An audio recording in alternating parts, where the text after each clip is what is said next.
Here we go.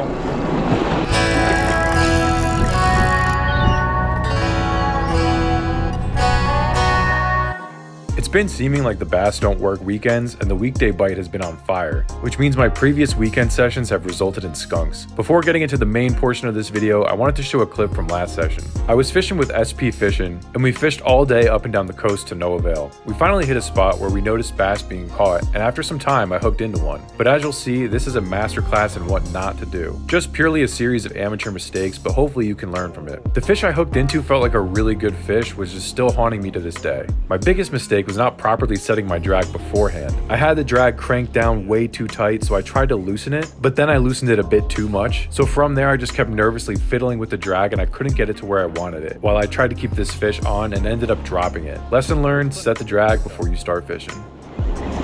Oh my gosh. It popped off, you gotta be kidding me. And with that, now it's time to get into this past session, which turned out to be more fishy.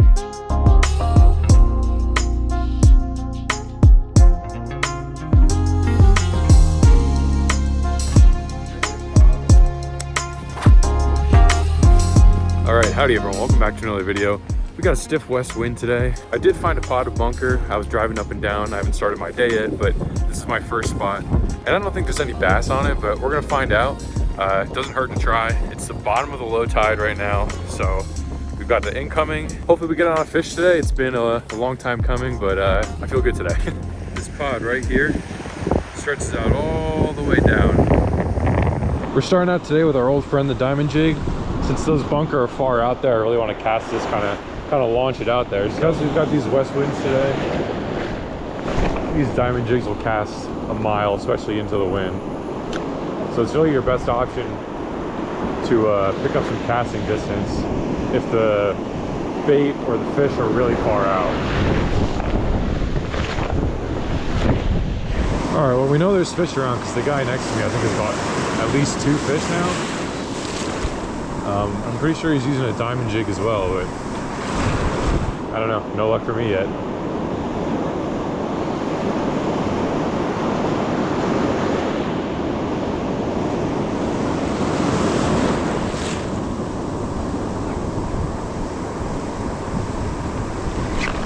Oh, there we go. All right, we got one on the board, finally. No skunk.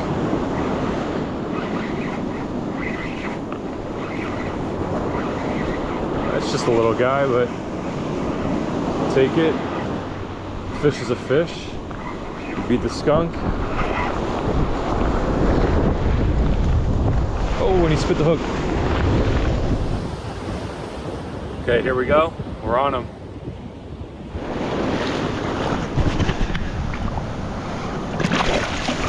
I was working the diamond jig pretty quickly. I think you could see my retrieve. It's a little fast, but that's what seemed to work. And it didn't hit too far from the lip either, so even though it's low tide, they're in tighter than expected. There's a million different ways you could fish a diamond jig. You could skip it along the bottom. You could swim it through the water column, kind of like I'm doing right now. But you gotta imagine it's a sand eel limitation, so the sand eels are either skipping along the bottom or they're up in the water column swimming around. So sometimes I'll give it, like, if I'm dragging along the bottom like this, going nice and slow, I'll give it some twitches, like that eel's popping off from the bottom. And then other times, kind of like what I'm doing right now, is I'll swim it a little faster and keep my rod tip up so that it's up in the water column. And there's tons of other ways to do it. Those are the main two that I seem to gravitate towards. But what's great about these lures is it's pretty versatile. Like, there's no wrong way to fish it. You can kind of fish it however, and the fish will chew it up. So that bunker pod that was out there before is just totally gone now. But the fact that we caught a fish, I think it's worth staying here versus chasing the school.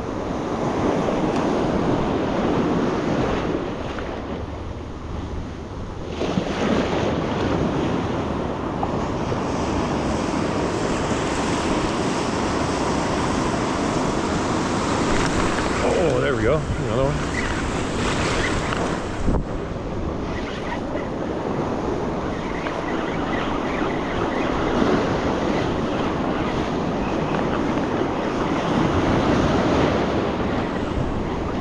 This guy's definitely small again, but he hit like a truck. And the small schoolies honestly fight pretty well for their size. That's why these striped bass are so fun to catch. It's one of the best fish in the Northeast. Most fun.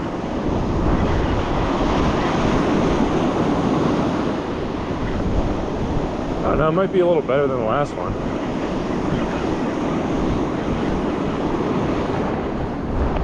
Yeah, it's a decent. It's about the same size actually. Number 2 on the board.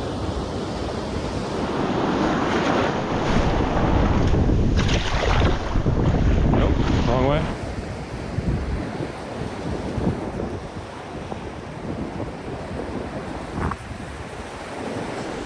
At this point, the tide should be kind of on the incoming.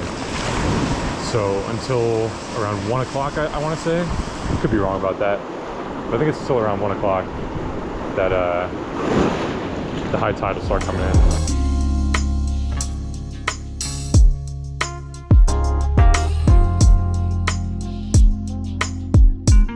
Two on the board. I'm really happy with that. I'm happy we avoided the skunk. That bunker pod was still kind of way out there. I tried going on the jetty, didn't have corkers, so I didn't really want to stay on there too long. I tried to cast out a couple times. They were just way too far out. There were a couple like big splashes here and there, but either way, my diamond jig couldn't get that far. So now kind of the age-old question of the fall. Do I head north or do I head south? I'm going to try to figure it out. But here's a little fall cheat code for you. If you're trying to figure out where to go next and maybe find some action, something that you can do is go to Google and then type in a beach town that you want to go to, and then follow it up by beach cam. It'll come up with all these live feed videos of those specific beaches. If you just click on one of them, these are made for surfers to kind of see what the surf is like, and just watch some of these beach cams. After you make your way through the ad, you can look at the beach cams and see if there's any action going on, any birds, any bait, any fishermen. I'm going to do that real quick, see if there's any action going on. If not, I'm going to figure it out on my own. The wind really picked up. I think it's blowing almost like gusts of 30 miles per hour. So it's really fast. It's like one of those winds where it's like kind of hard to stand up. I just got out, checked a spot. There's a ton of birds around, but they're just, again, way out of range. There's a lot of people on the beach. So I'm just going to try to find a spot now and just cast away until I find something.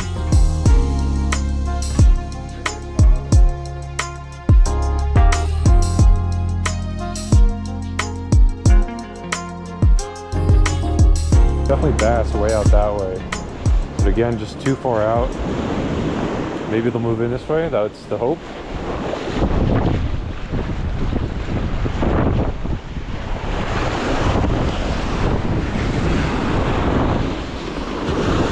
All right, I just found myself a free NLBN. I stayed for about an hour walking down the beach and didn't get any bites, nor did I see anyone else catch. But that NLBN shad that washed up is going to come in handy in just a bit, so stay tuned. There was stuff going on at this spot just way out. I don't even think they were going to come in at any point.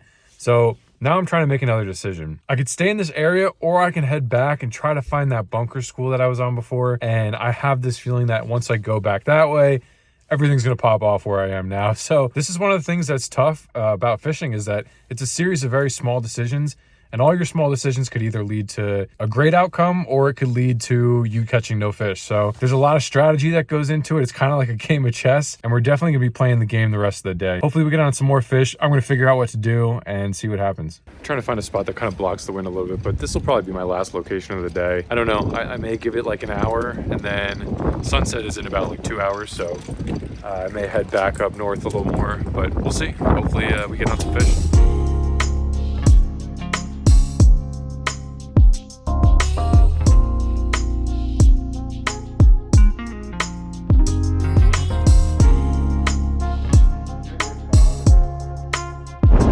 There is a small pot of bait way out, and I don't know, a couple crashes here and there, unless it's just really the wind kicking up.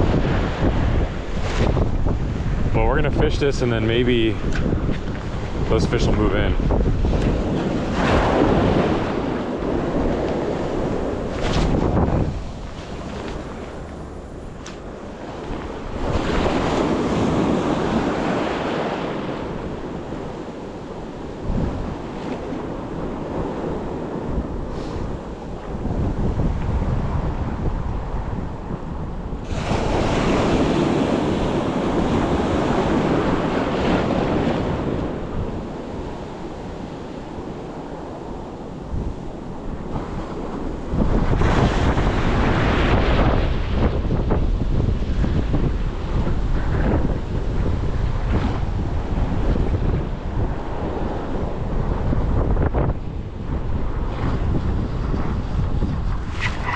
Here we go. Nice. Oh. Let's go. Feels like another pretty decent one too. Probably about the same size we were catching before. Ah, it's a good fish. Really nice looking striped bass right there. Let's get him back in.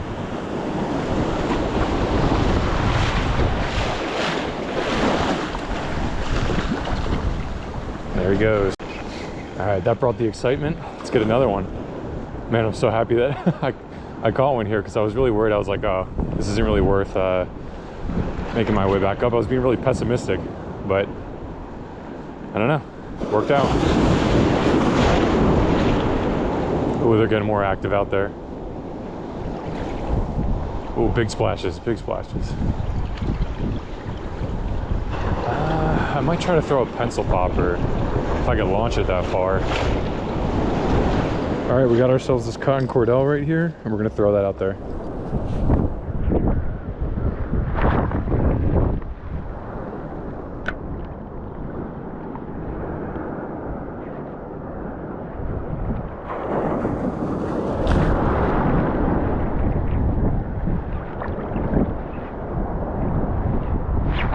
Oh, we're on. There we go. Man, top water is so fun. Love just watching them blow up on it like that. Oh, and he came off. Oh. All right, well, at least we know we're hitting it. But I did kind of a twitch pause, and that's what got him on it. They hit it on that pause.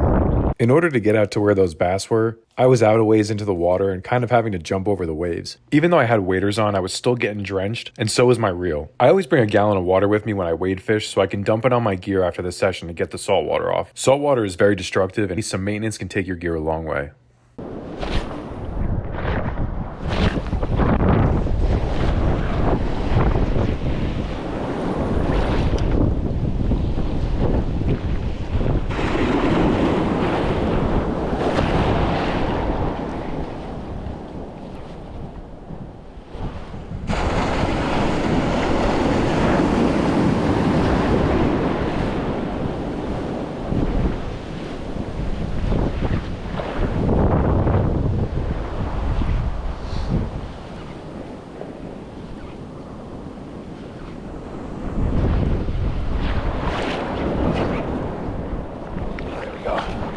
That's another one. Feels like a better fish. He's pulling a little bit of drag.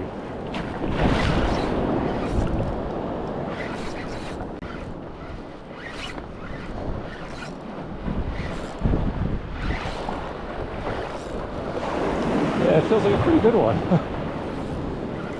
I don't know, he's fighting harder than the other ones we've caught today. I gotta maintain this pressure though. Try to keep him on here. Alright, he's already come up to the surface.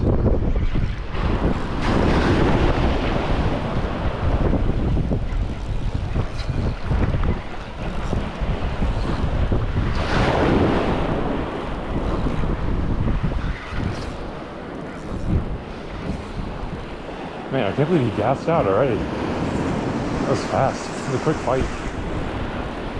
Oh, don't try that, buddy.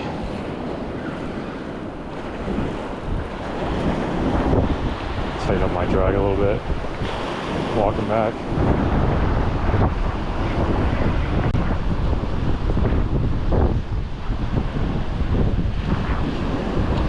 That's a pretty good bass.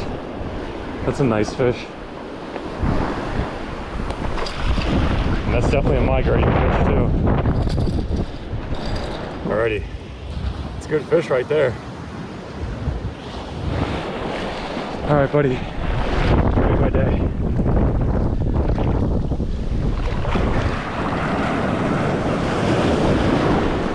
And there he goes. Once again, for these poppers, there's a bunch of different methods you can use to work them. But right now, those 2 bites that I did get have been on the twitch pause. Reeling the slack, twitch pause. And then they've been hitting it on that pause.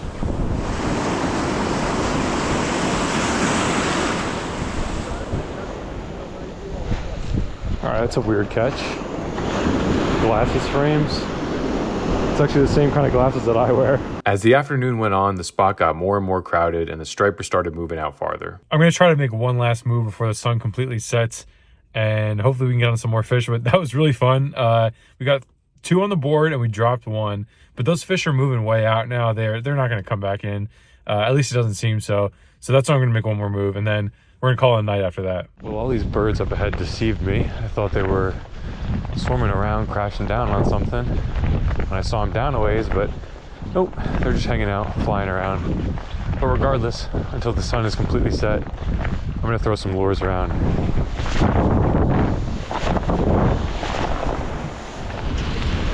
We got a sand eel right here. This sand eel washed up on shore, but this is what the bass feed on in the fall and what the slender baits like diamond jigs imitate. They're also honestly very cool looking in my opinion. All right, calling it a night. I wanted to end this video by discussing what's in my surf bag. I think what's interesting is that each and every angler on the beach will have a completely different answer to this. Everyone's got their own confidence lures and go-tos, so by showing my tackle, maybe you can suggest some lures that I can try out, or maybe you'll find some new lures to put in your bag. All right, let's take a look. I recently switched up from a big backpack to this FJ Neal surf bag, and it's nice and light and convenient to keep my gear in on my surf belt. If you want to bring the bare minimum during the fall, make sure to have at the very least a topwater lure, middle of the water column lure, and a lure that can bounce off the bottom. Let's take a look at some of these options. First, we got some top water poppers. I've got the Tsunami Talking Popper and the Cotton Cordell Pencil Popper. These both displace the water on the surface, rattle, and create splashes that bring the bass up to bite. Next, I got this metal lip which swims just below the surface of the water. It swims back and forth and works well when there's a bunker around. I haven't used it all too much, but I want to gain some more confidence with it. For the middle of the water column, I've got some NLBN paddle tails in pearl and chartreuse on a 1.5 ounce and a 1 ounce jig respectively. I've also got a Tsunami Swim Shad, which are killer in the fall as well. Paddle tails are essential for striped bass fishing, and there are tons out there to choose from. The next set of lures are minnow style plugs. This is the famous SP minnow in bone, mother of pearl, and blurple. These are all the 6-inch floating variations. The hooks on these are crazy rusty, so I really have to change them out. And then I've got the classic 5-inch mag darter in bronze. This performs a similar function to the SP minnow where it wobbles back and forth through the water, but every few feet it will have an erratic dart to one side. That darting motion can really trigger the bass to bite. I'll also group this Tsunami sand eel in the middle of the water column collection since you could swim it like you would a swim shad. It doesn't cast very far, but it's a great presentation when there are sand eels present. Lastly, we have what can be considered bottom lures or lures that can be bounced off the bottom. Up first is the lure that's been the star of the show this season, the diamond jig. I typically carry the 2 ounce jigs in white, green, and red. These are very effective throughout the fall and are very versatile to fish. Finally is the iconic bucktail. This will catch just about anything in the salt, and striped bass absolutely love this lure. I typically carry 1 to 1.5 ounce bucktails for striper, but it's certainly good to have a variety of weights. There's a bunch of different trailers you can add to these too. I have both a paddle tail and a jig strip, which both enhance the presentation of the bucktail. If I could only bring 5 lures to the beach, I'd choose a pencil popper, SP minnow, paddle tail, bucktail, and a diamond jig. Again, everyone's got their favorite lures, so let me know in the comments what your top 5 striped bass lures are. As most of you know, I love fishing LBI, and Fisherman's Headquarters is my go-to tackle shop in Jersey. I'm excited to announce that I've partnered up with Fisherman's Headquarters and I'm now a Proud Fish Heads affiliate. What this means is most of the gear that I use or show in this video will be linked in the description. And then when you check out, if you use the code SALTYSAM, you'll get 5% off your entire order. By doing so, you'll be supporting the channel and also supporting an outstanding local business. So if there's anything you're looking for this fall season, make sure to gear up at fishermansheadquarters.com. With Thanksgiving and Black Friday coming up, I want to make a special announcement. On my website, there'll be some select apparel that'll be 15% off through December 2nd. So if you want to grab some merch, check out the link in the description. As always, I hope you learned something new in this video, and I want to thank you so much for watching. With the way the weather's been, I think we'll have bass through December, so there's way more striper to be caught. I can't wait to get back out there again. So once more, thanks for watching, and I'll catch you on the next one.